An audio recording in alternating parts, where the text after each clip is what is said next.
Hello, everybody. My name is Christian, and I'm the host of the Disruptive Chef Entrepreneur Show. And you guys know what I'm going to say. You guys going to love today's guest.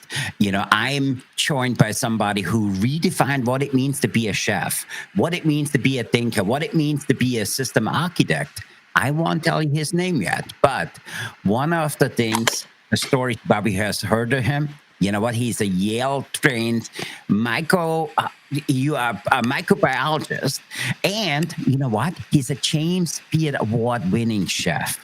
Not only has he spent, a long time in our industry, but what I love more about him than anything else, he's changing the way we do business, the way we do economics, the way we do civilization itself. And he published multiple books. You guys know how I feel about somebody who writes a book.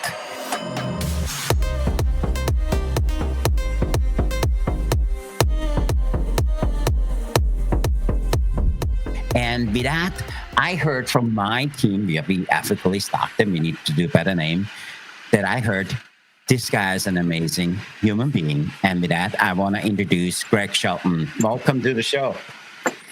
It's wonderful to be here. I'm looking forward to this for a long time. And I'm thrilled to be able to discuss disruption, which has been misunderstood, by the way. Thank you. Everybody comes to us and says, hey, what are you disrupting? I says, no. Everything starts the way you think, because if you think different, you act different. If you act different, you have different outcomes. You have different outcomes. You have a different career. And so for me, the idea of it is all was about changing. We want to plant that seed in you saying, oh, what Greg just said makes totally sense. The way Greg looks at this makes totally sense, because not only do I want our audience to follow you, I want them to think differently. And for me, I'm really looking forward to this conversation. So, Greg, how did this whole thing start? Microbiology, cooking, I know it's almost the same, okay? How did you decide to start all of this? Yeah. First of all, again, it's an honor to be here with your guests. I'm an unusual person in the chef world in that I was raised as a dual citizen of both France and America. Mm-hmm. So already I'm seeing some dissonance between things I was learning in school and what my lived experience was. Yeah. I'm kind of a rare person in that I'm an extremely strong in STEM, science, technology, engineering, and math. I was extremely strong in mathematics, theoretical math, and all that. Mm-hmm. And very precocious. And then extremely strong in humanities also. So I have a very strong right brain hemisphere and left brain, which is rare. Usually you're one or the other, mm-hmm. which makes me a very good generalist, a person who can see and connect dots more easily than most people can, right? Very high IQ. So, I was a scholarship allowed into a very advanced program. It's St. Paul's in Concord, New Hampshire, probably the most prestigious private mm-hmm. school in the country. And I studied biology there, advanced biology. Then I went to Yale, and I was accepted in the MB&B program, molecular biophysics and biochemistry. Well, actually, they have two elite majors that only the top 5% of the entering freshmen were allowed to even apply to. And one was MB&B, the other was HAL, the history of arts and letters, and I was accepted in both. And that was a quandary because I wanted them both, right? I was so thrilled by both of them. But I ended up choosing MB&B. Okay. So we're going to fast forward a little. In college and in high school, things were starting to be kind of like a David Lynch film, where you're mm-hmm. starting to see the quivering of, or like The Matrix, where there's something about the reality that just seems awry. And it started with hearing such things from the medical community, like the food pyramid.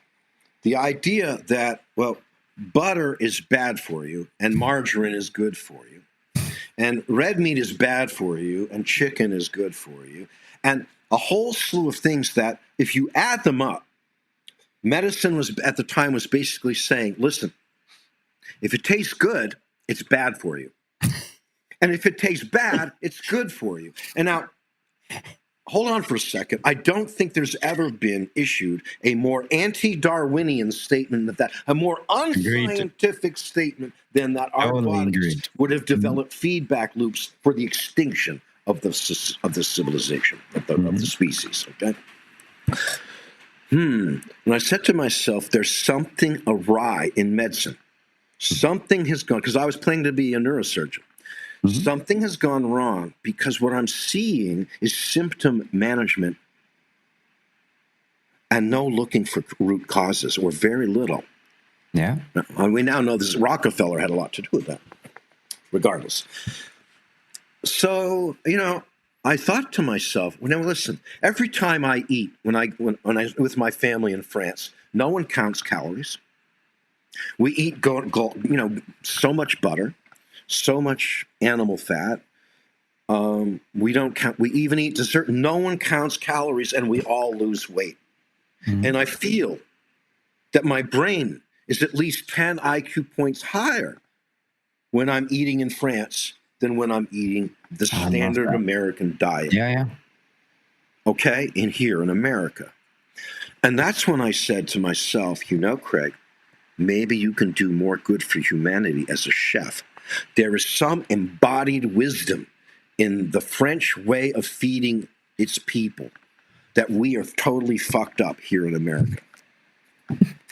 Very true. Couldn't agree with you more. And for me, I want our audience to kind of look at this a little bit. That background you had in Yale, the background as a chef, and you and I spoke a little bit earlier on how there's some correlation. So let's talk a little bit about your background in biophysics at Yale, which is not a typical route or the Michelin-starred kitchen really takes.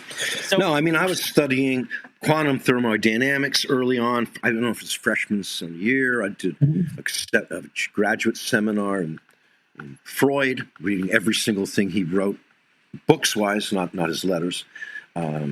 Theoretical math, theoretical physics, but also humanities, because I could never give that up. Yeah. So, I was trained as a scientist to question things, to say, okay, is that actually a proof, or is that an axiom, meaning an assumption? Yeah. Let's distinguish this. And really, so right after college, I went and studied. I have family in France. I stayed with my aunt and uncle there. And I got into, over a series of visits, I ended up training in, I think, 8 3-star Michelin restaurants over in Europe. Robuchon was one of them. Auberge de Lille was one of them. I could keep going. And what I noticed was something astonishing. Of course, then I came back to Manhattan.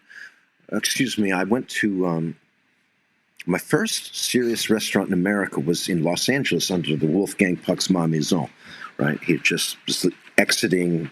Claude Segal was coming in. And I was side by side next to Bruce Lim, who had trained at Girardet for 7 years, I think. So extraordinary one-on-one insights from him. At any rate, I started noticing, no matter what restaurant I worked in, the work ethic was amazing. The devotion to the craft was amazing.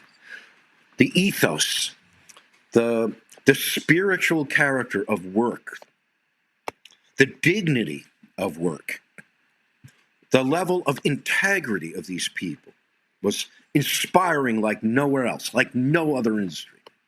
But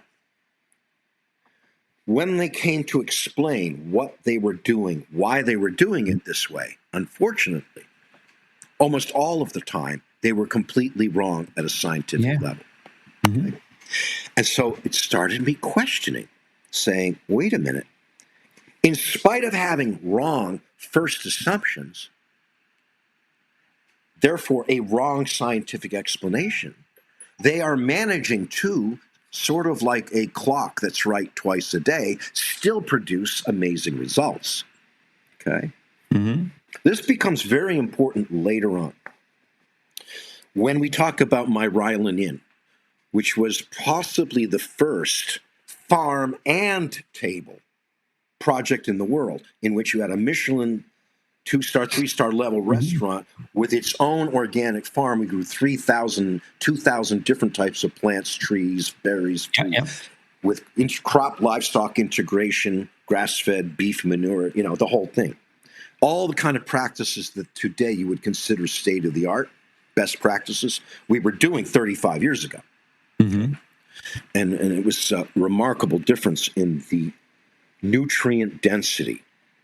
Because organics only means absence of negatives, but it doesn't mean adding the positives, which is the nutrient density that you can only get from heirloom varietals typically and certain best practices. Okay. So now I'm getting just a little off track. Yeah. But I want to step in. I've written 3 books. One's already published. 2 are in the final editing and typesetting phase. They're a trilogy. Mm-hmm. And when you talk about disruptors, this is the most disruptive trilogy that I think has been written about any industry. And the insights in it are applicable to all industries and all institutions. And so 35 years ago, I was sensing there was something wrong with our institutions. Mm-hmm. But who the fuck am I? I'm just a student, for Christ's sake. What hubris, what arrogance to think. But it was gnawing at me and gnawing at me and gnawing at me. And then I'm working in the restaurants and I'm seeing this preponderance of false explanation, false first assumption. And it wasn't just the back of the house. Mm-hmm. It was the same thing with the front of the house. My second book in the middle is called The Enlightened Restaurant. Okay? It's like a 3-part book. But the first part is, let me summarize the best practices according to the best consultants in our hospitality industry. Okay? Let's just, before we can critique them, let's review them. Okay? And believe me, I have so much admiration for my peers in consulting. I mean, I'm still a chef. I still have my own project. I have I still cook, but I, have multiple careers. So what I noticed was that the apparatus, the intellectual apparatus that we all just assume is correct because we inherited it from people we admire, right? Mm-hmm. I adored Robuchon. So anything he said to me was gospel God, or don't question it until you stop at one point and say, well, wait a minute. Okay. So I'll give you one example that persists to this day. You go to any butcher shop and you see an eye round, okay? Mm-hmm. And it's wrapped in fatback and it's tied with a string, all beautiful. Why? Why? Because 40 years ago, Escoffier said that this will seal in the juices. Now, on first blush, right, only an adult could believe something like that. Because a child would say, but Dad, it makes no sense. It doesn't even cover the ends. So why isn't it just, like it's like a condom that you cut the tip off of? What good is it, right? Okay. Sorry for that, but I thought a vivid metaphor that might help. So the reality, as you unpack it all, is if you actually understand protein theory, you realize that almost all societies ever recorded, the most highly desirable thing is tender protein, whose tenderness and juiciness is maintained through the cooking process. We like tender and juicy. Mm-hmm. Okay? Tender, juicy. And it just so happens that you also get higher yield. And what you have to understand is that heat is very destructive. Heat is great for the exterior if you want those Maillard reactions, which sometimes falsely called caramelization. But for the interior, the lower the temperature cooking, as long as it's 1 degree more than the final temperature, interior temperature you desire, the longer you take to do it, the more gently you do it, the more tender, the more juicy, and the higher the yield will be, and the more complexity. Okay? So But for that, wasn't that really the idea of what sous vide was all about? 100%. Sous vide is not about the vacuum. Correct, Okay? correct. Sous vide is about precise temperature control. Yes, and what I love about what you just said, it reminds me of the whole idea that every restaurant is essentially a living laboratory. Right. You think in systems, and you can unsee it. In Once you see it, can't be unsaid. Almost all restaurants trip on their own feet. Yeah. Meaning, okay, I'm going to say this, and I know people will hate me for it, but the chef is usually the biggest problem in every restaurant. Why? Well, he was trained to think that his job is to create a menu that has the maximum complexity in terms of the widest range of dishes. Everything from a scallopini of veal to a triple cut pork chop, to show the widest range of culinary background, classical, modern, this, that, to show the maximum variety of techniques. Sure, that's all wonderful. The problem is he doesn't understand that his primary job as the chef is the manager of throughput speed, the theory of constraints. Okay? So my second book, let me back up and say this. Yeah. There's 3 books. One is called Up from Neoliberalism. This is the book that challenges the following idea. I defy you. Think of every single consultant that's written a book. Think of every single self-help guru that's written a book or has a show. They all say, you are the problem. You are the problem. You need to fix you. Now, if that's true, I have no problem with that. Yeah. Because personal accountability is paramount in my thinking system. But what if it's not completely true? In fact, what if it's mostly false? All right? So I'm just going to read you something, a little thing I wrote today. I said, but I put it in the book. Up from Neoliberalism. It said, here's a quote we hear all the time. Everyone ends up wherever they end up because of their own choices. All right? This slogan, so often offered as a statement of personal responsibility, is not an innocent expression of empowerment. It is, in effect, a weaponized abstraction deployed to protect power from accountability. It collapses all history, all policy, geography, and structural constraint into a single convenient lie. And it is among the most spiritually corrosive of lies because it disguises itself as a moral truth. The phrase does not merely oversimplify, it self-destructs on contact with logic. It fails to rise even to the level of being wrong because it is internally incoherent. You see, if my life outcomes are solely the result of my agency, then other people must also possess agency as well. And their choices, especially when aggregated into laws, institutions, and systems, can easily constrain or overwhelm my own choices. Agency is not a solitary force. It exists within ecosystems of power. My ability to choose is always conditioned by the choices others have made.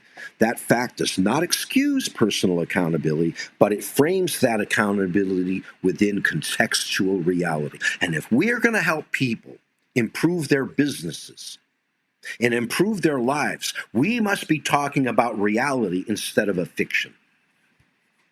Now, Here's the thing. This book is about the very fact. I went to Yale, okay, one of the best universities in the world, and everything we were taught about economics is almost entirely false. Yeah. You know, we begin to wonder why every single mainstream economist failed to predict the credit crisis in 2007 and 8. Mm-hmm. Not one predicted it with a mathematical model. And the only economist who did predict it with a mathematical model is Steve Keen. But his truths he was exposing were so threatening to the powers that be that the corporate overlords, he was a professor in Australia at a university there. He had tenure, so they couldn't fire him. But the corporate overlords were so pissed off with Steve Keen for exposing the truth that the university shut down their entire economics department for years in order to get rid of Steve. Okay? So this is what we're dealing with. We are being forced to adopt a thinking system that developed from left hemispheric dominance. I'm going to back up again. In order to understand my project of the 3 books, we have to understand that our civilization is deeply sick, pathologically sick. In fact, there's a chapter in here called Homo Pathologicus, meaning the pathologically sick man. Yeah. What we're talking about is this insight. The most important philosopher, scientist, thinker in the world today, in my opinion, is Dr. Ian McGilchrist, an extraordinary human being. He was an Oxford Don in English literature, and he was such a purist that the only thing he taught was poetry. Only the connoted, never the denoted. Only the implicit, not the explicit. Right hemispheric work, not left hemispheric work.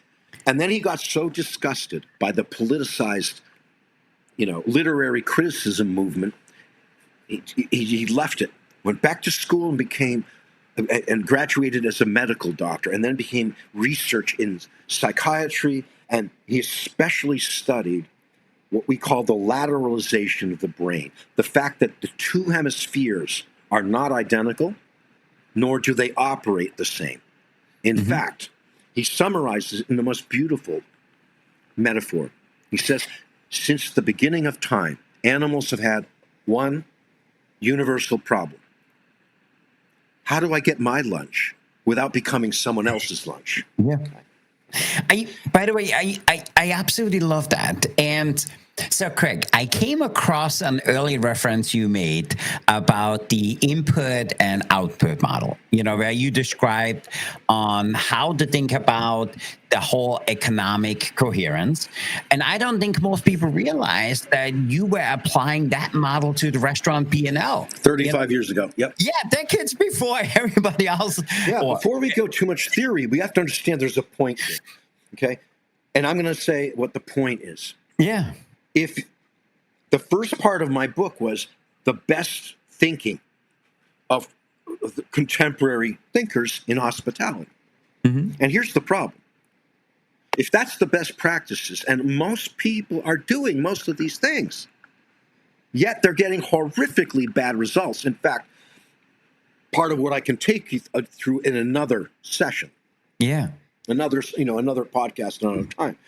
We can show that most restaurants are capital destruction machines. They're not, right?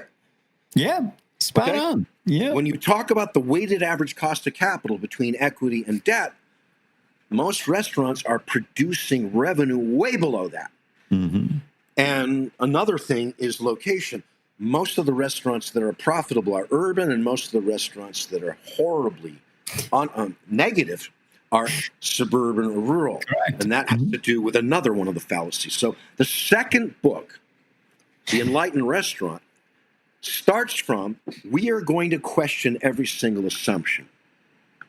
And We're going to use right hemispheric forms of knowledge to help assist in that question. Mm-hmm.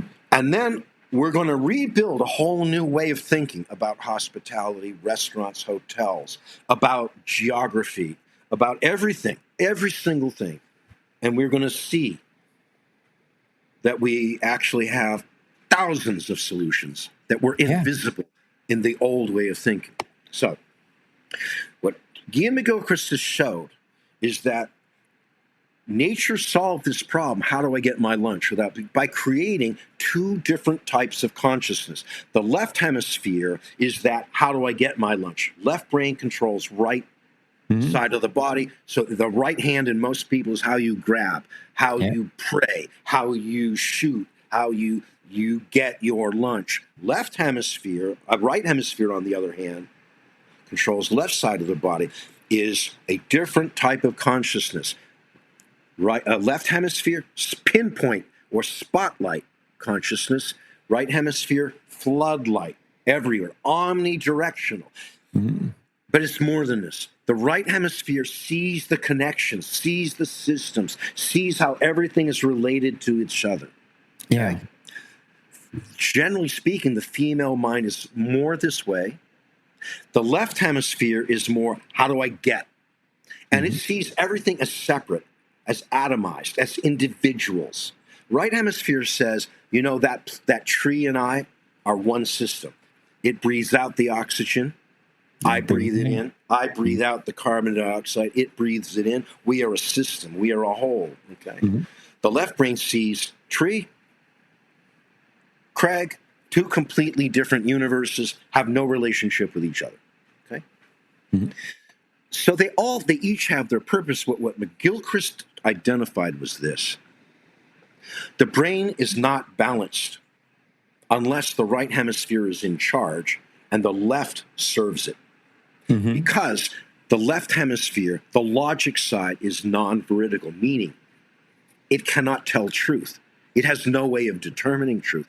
Basically, the left brain is a lie-producing machine. You give it any supposition, and it'll find the way to prove it. Okay? So you say, for example, you could say, hey, the reason that our food system is so toxic is because people prefer the flavor of toxic food. And the left brain would find a way to prove it. Okay? Yeah, there's this guy 6 streets down, and he does this dish, and it's amazing. So listen. So just let me finish this little thing. Yeah. So what happened is he discovered that only 3 times in human history, at least recorded human history, has there been brain balance in a civilization. And that was ancient Greece, Pericles era, where everything flourished. Art, history, science. Second time, Roman Empire, certain period of that, everything flourished. And then the third was during the Renaissance period. Only during those times is there balance. Does everything grow? Does humanity flourish and rise? When one side is completely dominant, then things go really wrong, especially when the left brain is dominant. And about a century ago, in the 1920s, in Germany, really started the logical positivism movement. It meant well, but the idea was, if we can eliminate all this right forms of knowledge, spirituality, all the woo-woo stuff, then we will certainly help humanity because everything will be based on truth. And it backfired horrifically because here's the problem. Without the right hemisphere being dominant, we have no way of really questioning our own first assumptions. And so what ends up happening, as Ian Gilchrist proved, was that given enough time of not having right hemispheric ability to question the first principles, every institution and every industry will eventually arrive at a place where almost everything they're saying is perfectly wrong. But they believe it. And they double down and they double down and they double down rather than ever being able to say, we could be wrong. String theory hasn't produced anything in the last 60 years, but we can't be wrong. Mainstream economics, what I call what neoliberalism, Neoliberalism is based on two extraordinary lies: that banks don't create money, they're merely financial intermediaries. And this gets to the title of your podcast, because you call it the Disruptive Chef. Well, that Yeah. comes from Schumpeter, an Austrian economist who talked about creative destruction. But what he left out is more important than what he left in. Yes, Yeah. if you have banks that finance, okay, new factories, new entrepreneurial work, that will be creative destruction. Because when commercial banks lend money, they do not lend savings. 100% of the money that is lent by a commercial bank is money they create out of thin air Correct. in the loan origination process. Yeah. This is not what we're told. Okay. Yeah, I love that. But there's two ways banks can do that. In Germany, commercial banks are not allowed to write mortgages or margin loans. They are not allowed to use that creative power for financial transactions where nothing new is created, just who owns it changes. Okay. But in America and all British Empire nations that were once part of the British style banking is there's no rules on what you can lend to. So American banks, British banks, tend to lend as much as 80% of all the money they create into asset transactions, meaning financial transactions. And this causes massive artificial asset price inflation. And this is one of the biggest problems that restaurants face. Rents rise 10 times faster than they can raise their own prices. Yeah, I love that, because for me, what you're really saying, that restaurant is the microcosm of really society. Worse than that, restaurants are the crucible that have the most. They are the most extracted. They are being pounded the most by all sectors, by banks, by real estate, by government. Think about this. Okay, we had this whole debate in America under Obama about healthcare. Why did we have 42 million working people without insurance?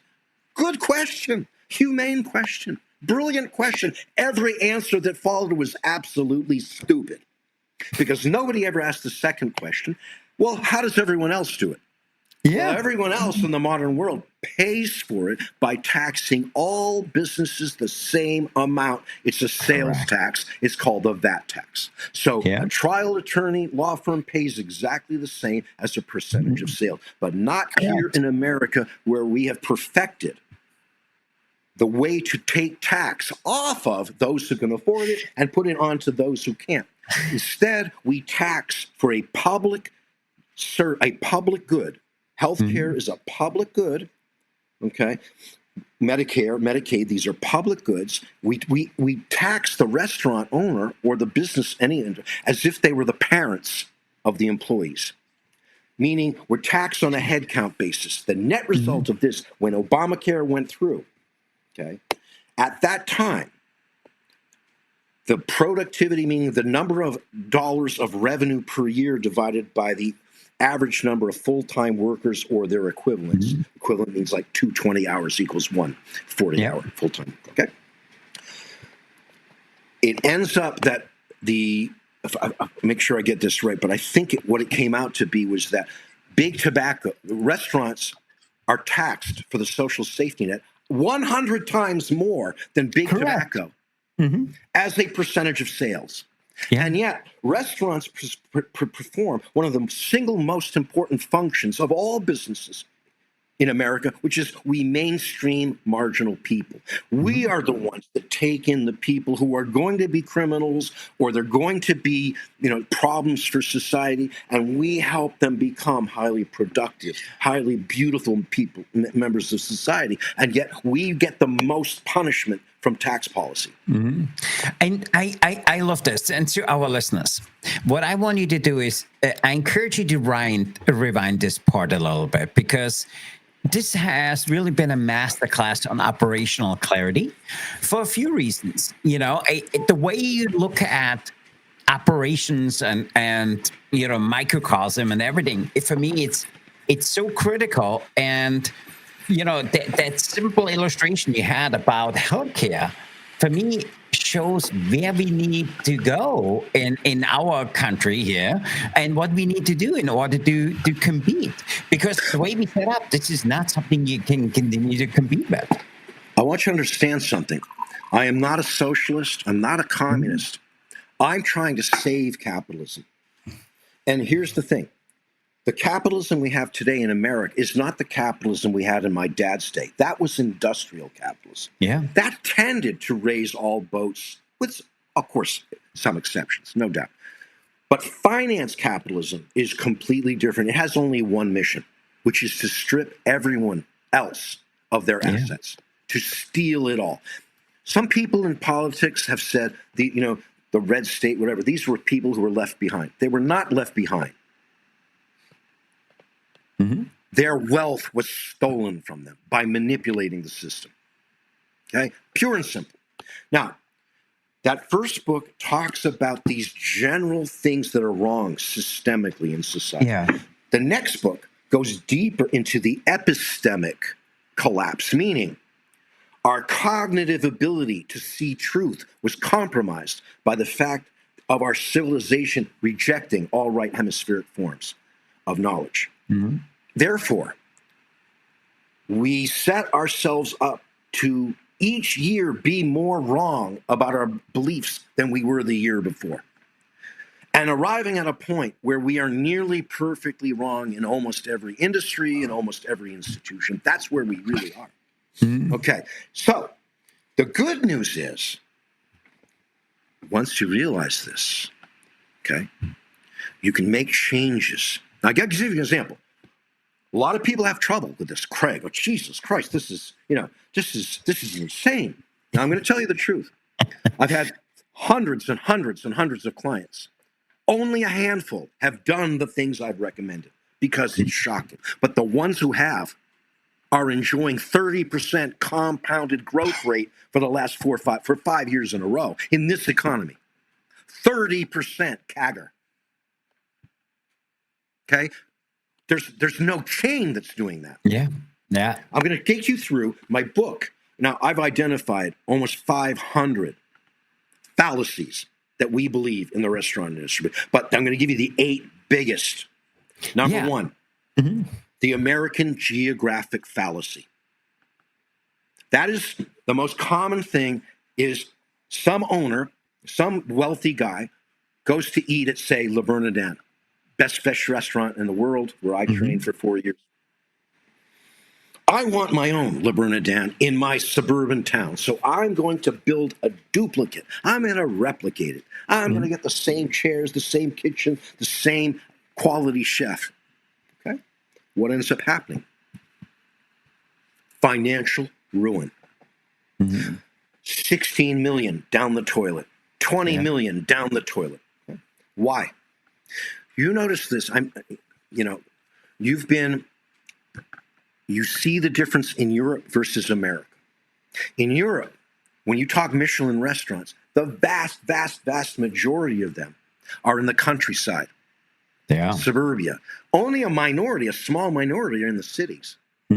But in America, it's exactly the reverse. In America, 100% of our 3-star Michelin, 2-star Michelin restaurants are in cities only, unless they are part of a resort. And the reason for that is that in Europe, fine dining is a single seating concept. That's why it costs twice as much. Remember, 70% of the expense of every restaurant meal is the fixed expenses. The labor, the overhead, and it doesn't really change whether you do 1 seating or 4. But in Manhattan, when I was running the kitchen of Boulez, I was a chef de cuisine there for 4.5 years. With Eric Repair was the sous chef that time, and Kurt Gutenbrunner, sous chef.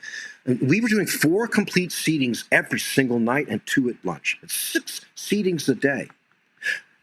If you do the math, and the book takes you through it with godly tables and spreadsheets, it shows you why a Manhattan restaurant doing exactly the same meal can cut the price in half because it's dividing the fixed expenses between 4 seatings. Now, here's the problem. Try to replicate that in a suburb where you average only 1 seating a night. Correct. That was my problem at Ryland Inn. What it meant was I had to take Everyone I was competing with, all the other 4-star New York Times, 3-star Michelin restaurants at the time, there were 12 others. Yep. They all had one employee per chair in the dining room. That is, and half were in the back and half were in the front. Mm-hmm. But when you're only doing one seating instead of 4, you have to basically, I had 250 seats inside on top of everything else and 250 outside. So at peak time, we had 500 people at once. Okay. And you have to go like this. You say, here's my 500 employees, hypothetically. Let's just do 250. Yeah. Number 1, you can stay. Number 2, 3, 4, 5, 6, 7, 8, 9, 10, 11, 12, you're fired. Number 13, you can stay. 14. You have to do the same amount of throughput with 1/13 the labor in the back and 1/13 the labor in the front, unless you're subsidized by a hotel, a massive banquet facility, or something like this. This is pure math. You can't argue with it. This is not opinion. Okay. The second is the single business fallacy. Every single restaurant in the world misprices everything they sell. Every single restaurant in the world misprices everything they sell. Yeah. Why? Because we had a tax, federal income tax was started way back in 1913, or actually a little earlier than that. It was the first one, and then it collapsed. But the point is, the federal government decided we're going to have an income tax, and they needed to know how to tax people. So they said to the accountants, right, the accounting industry, well, devise the model on how we're going to tax people. Okay? Yeah. And in haste, they chose the retail store model, in which no matter what you sell is considered the same.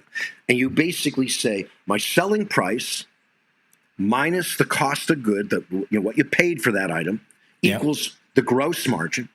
And then you take a percentage of the gross margin and allocate it towards labor. And you take a different percentage of the gross margin, you allocate it towards overhead, every single other expense.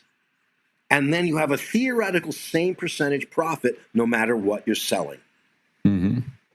Yeah, which is not true. The problem with this is selling food, we are manufacturing it.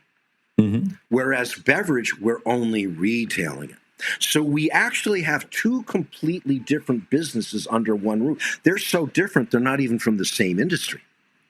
So what we should be doing is we should be allocating almost 100% of the overhead and the labor to our food prices, and almost none of it to our beverage prices. True. Because we don't do that, the average restaurant in America loses 75% on every food sale, and they try to make it up with 75% profit on the beverage. So it's like the Sisyphean. Remember the Greek mythology? Sisyphus rolls the stone up the hill, and every night it rolls back down. Each customer we sell food to is rolling the stone back down. Every time we sell a big bottle of wine, the stone goes up the hill. Someone else sells food, it rolls back down. So what restaurants basically are is a bunch of chickens with their heads cut off, running around in circles, this massive amount of energy, all canceling each other out.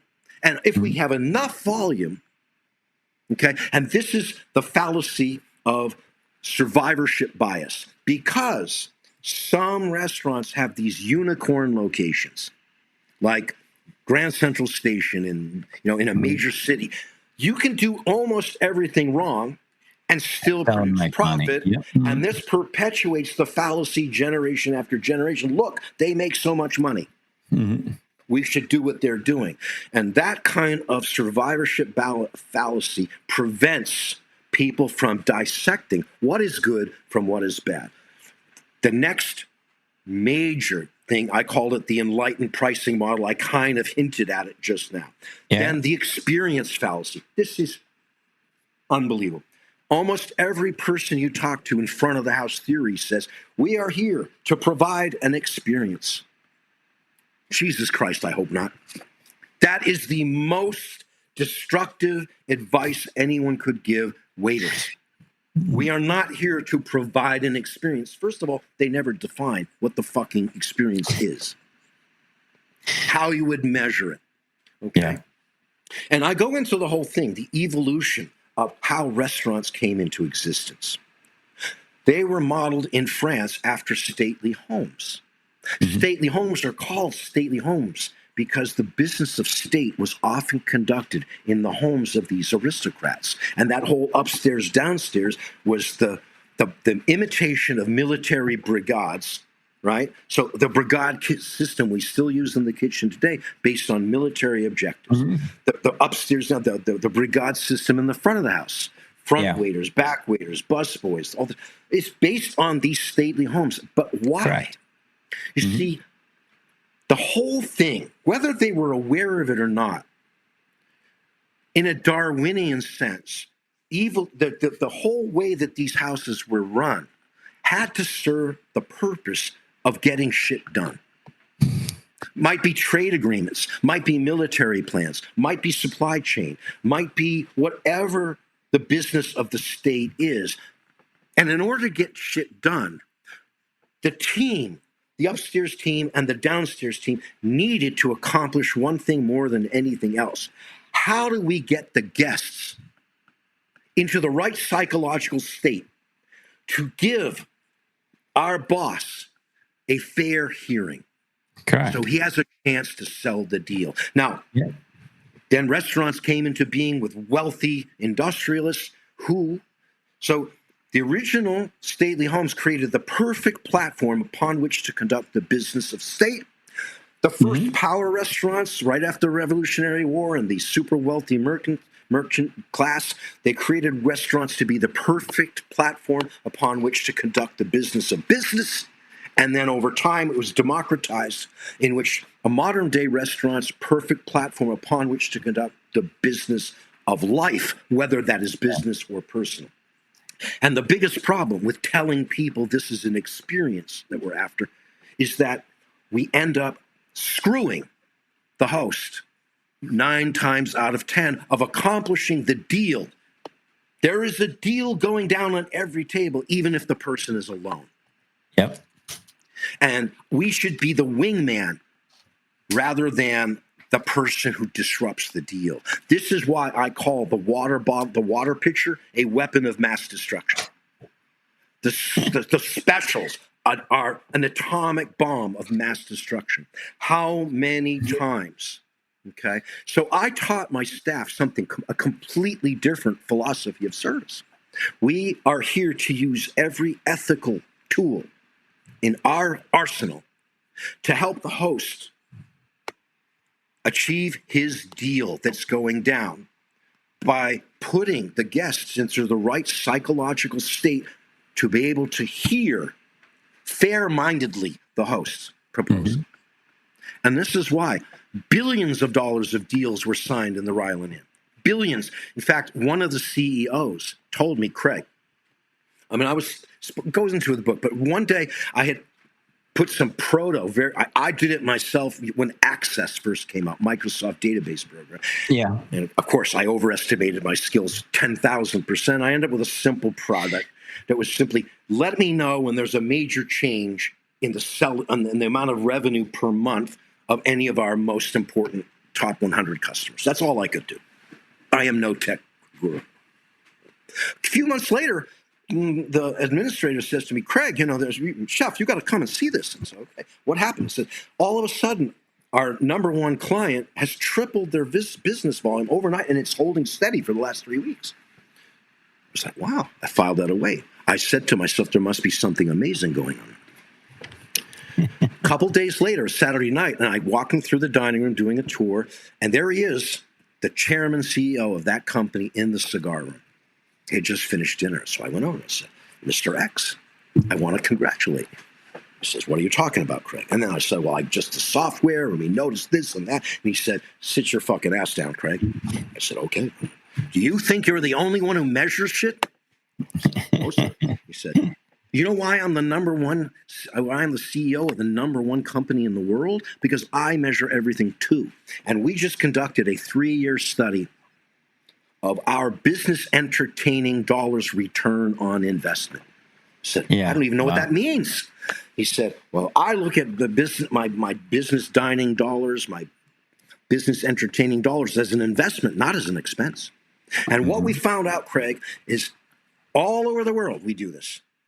But when we entertain at the Ryland Inn, we close our deals more frequently. Wow. We close our deals far more quickly. And thirdly, and most importantly, we close our deals far more profitably. And I said, oh my goodness. And I said, can I get a commission? He said, I gave you your commission. I just tripled the spend allowance. Okay. And then I said, well, you know what? Would you do me a favor and write a testimonial letter about this? And he did. And we sent it out to every CEO in a 45-minute radius. That single letter with that testimonial increased my corporate sales 1,600% in a year. That's amazing. That's amazing. The next fallacy is the technician as manager fallacy. Many industries, but I don't think there's any other industry that does it more than we do. We have a great technician. He's a great line cook. Then we give him a sous chef position with no fucking managerial training. And everything that makes you a great a technician, your independence, is going to make you a terrible manager. Okay? So I created the Eon, my consulting company, mini MBA course to help companies actually give their prospective managers managerial training, the most concise, the Harvard MBA, the high points, the things they don't even teach you maybe in business school, or correcting some of the false things. The next is the kitchen as cost center fallacy. The idea, I can tell you this, every manager, I say, well, talk to me about labor. I said, we cut it to the bone. And I say to them, then you have no idea what you're fucking doing. If you think that cutting labor is the way to profitability, then you do not understand your business at all. And that goes against everything we're taught in terms of prime costs. And I will tell you, the only place where that can make any sense at all is if your restaurant is in a unicorn location. Then, and only then does that make sense. But your problem everywhere else is that you're not doing enough seatings. You're not doing the same number of seatings as the unicorn location. So you should actually be taking labor, hiring on people, but you're going to use them completely differently. You're going to hire them almost like gurus, almost like independent business. I want you to create another seating for me. You're going to focus on, let's say, afternoon seating. I want what you come up with it. Guy number 2 or woman number 3. You have late night. You have early night. You propose, you come up with the ideas, you create the value proposition. In order to succeed, you're going to need to study the market, okay? Which is exactly the opposite. That is the E-myth, right? The E-myth is that every technician creates a business for the perfectly wrong reason, right? I've been working in a pizzeria for 10 years. I want to be the boss, goddammit. So I go out and I open a pizzeria. Why did I choose a pizzeria? Because that's what I know how to do, I think. Correct. I think the E-myth is that because I am a technician who's worked in a business that makes pizza, I therefore am qualified to run a business that makes pizza. And that's completely false, okay? That's the technician. That's, okay. Agreed. The next one is the reification fallacy. And reification is a fancy term. But what it means is treating human beings as if they're just objects, or treating complex systems as if they're simple systems. In other words, many people say, keep it simple, stupid. That's not really the Occam's razor. That's not what Occam says. Keep it as simple as still is truthful, okay? No, Shelton's razor is that human beings prefer an answer that is short, simple, and false to the truth, okay? Because we just don't like complexity. Unfortunately, almost everything we care about is complex, is a complex system, okay? So a reification fallacy is, for example, this. My accountants, I always had an outside firm that would audit my internal work, okay? And we're going to go over that in a second. The GM theory is why the first thing I do in turning around restaurants is I eliminate the GM position. Always. So reification, so they would say to me, Craig, we don't understand it. Every time you buy more expensive materials, the food cost goes down instead of up. I said, that's because you think of human beings as objects instead of as human beings. What do you mean, Craig? Well, the minute I give the respect to my cooks and my clients of searching the world and bringing in the best things on earth, they treat it with reverence. Different, yeah. The customer picks up there is something drastically different about this food. It speaks to the body. The body knows it's healing as a result of this food that is not compromised by food science and nutritional science that has been completely corporate captured for the last 40 years. Then guess what they do? They open their wallets. They buy that $200 bottle instead of. That's another thing, okay? I was the first, I believe, person in the world to use risk reversal on the wine list. On the front page of my wine, it says, I want you to feel safe trying, and you've heard about white Chateauneuf du Pape. You want to try it with the Rouget Barbet Provençal, but you're afraid to. What if I don't like it? And I said to them, exempting the rarities, and you know what that means, the 1929 Lafite, exempting the rarities. If you don't like the wine for any reason, even if it's perfectly fine, you don't pay for it. You find a bottle you love. And because of that, my wine sales skyrocketed. We're talking about that the enlightened pricing formula, okay? What happened to me was a breakthrough moment. I had 3 tasting menus, right? An entry level, a mid, and an elite one. That's where you'd have the most outre dishes, the most experimental, and the most expensive ingredients. And like everyone I was taught, I simply took the cost of the product, right, the food cost, and multiplied times 3. Okay, we were selling most of the low end, a little bit more of the middle, and very little of the higher end in the beginning, the first year, of course. But we weren't making money. Just very little. And I said, what the fuck is going on? Then I realized, wait a minute. The fixed cost is the same, no matter which one they choose. And then with sitting down with paper and pencil, I suddenly figured it. I saw the light. No matter which they choose of these 3 tasting menus, the fixed cost is the same. It doesn't matter if they order chicken. The labor is the same as if they ordered lobster. Okay. So then what I did was this. I lowered. The formula told me to lower the price of the high-end menu, raise the price of the middle menu, the low-end menu, until I just made $1 of profit. The middle one stayed almost the same. I'm only looking to make $1 of profit in each of these menus. But because of that, I no longer had to rape the customer or charge the traditional 3 times markup. I dropped the price of all the wine pairings in half. So now it went across the world. You can have a tasting menu at Shelton's place in New Jersey, right? There's a heliport you fly in, and he's going to serve you first growths, Chateau Lafite, Yquem, Grand Cru Burgundies in package 2 price, a third of what you're going to spend in any other 3-star Michelin restaurant. And it went crazy from there. The next, as I said, was the GM fallacy. That's where we run our restaurants as if they were just a division in a company. Every company should have 3 divisions minimum, and the one is the marketing, and that should be full-time, right? Sales, advertising, research, and customer service. Full-time finance, there should be a whole division of accounting / you should have compliance and administration, and finally the third one is MIS, Management Information Systems. Of course, almost any restaurant you can think of is run like just one division.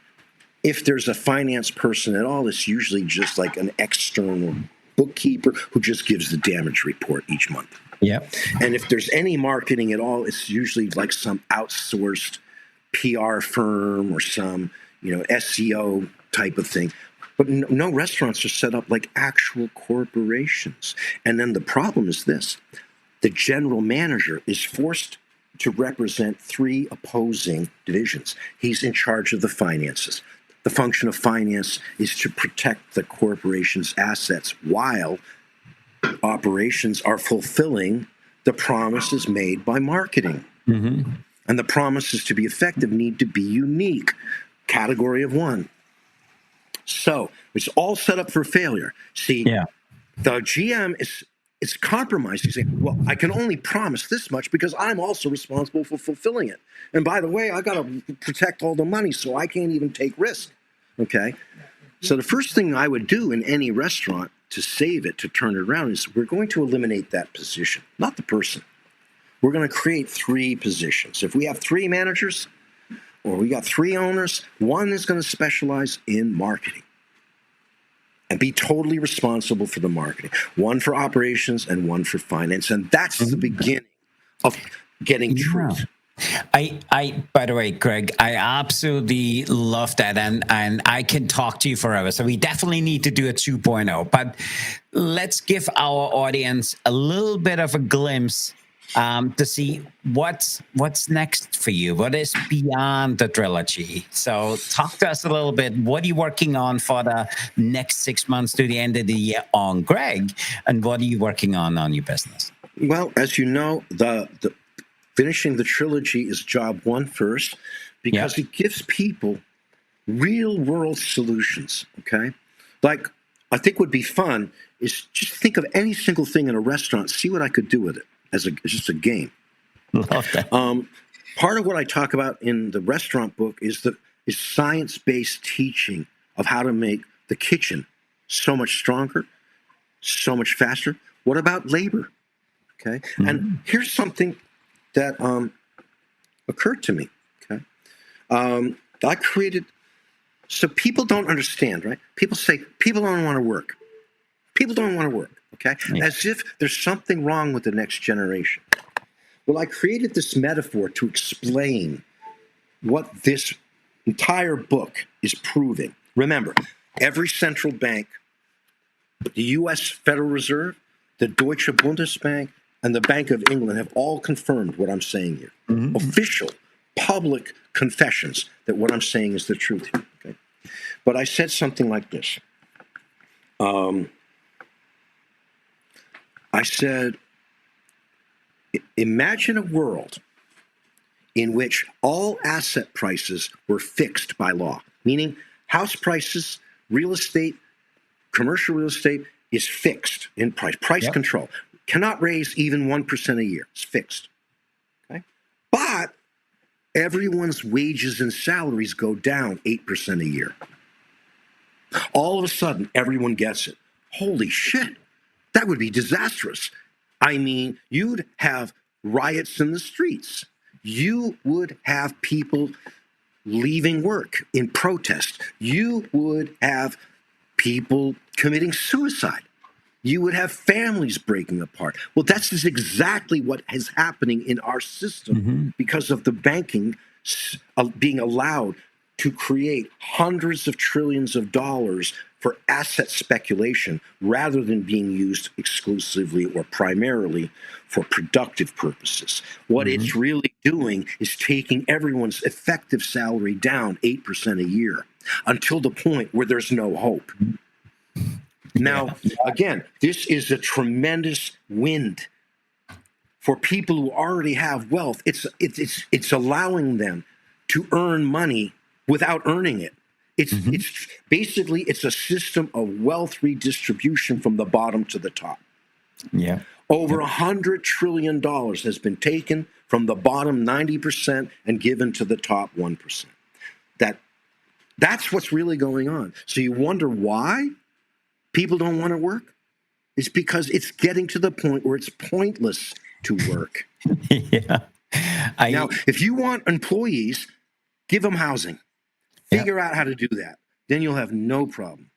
Yeah, by the way, Greg, I absolutely love that. And I want to continue this conversation and I want to be respectful of your time. And I just want to say thanks for today's conversation. Thanks for sharing so freely of your background. And for me, there's one thing your work does. It reminds us that disruption isn't about technology or scale. It's about the courage to ask the right questions and the foundations that we believe in. So for everybody listen, whether you lead a kitchen, a company, or designing, anything with intention, what you just shared with us today is absolutely amazing. So with that, tell our audience, how can they learn more about you? How can they get in touch with you? Well, I have a website for my consulting company called Eon Hospitality Consulting. It is, hang on a second. It is eon-hospitality.com. Okay. Awesome. And the books, I will send you the link. The only one of the books, this one is available right now. Yeah, that's on Lulu, correct? Yeah. It's on Lulu, right?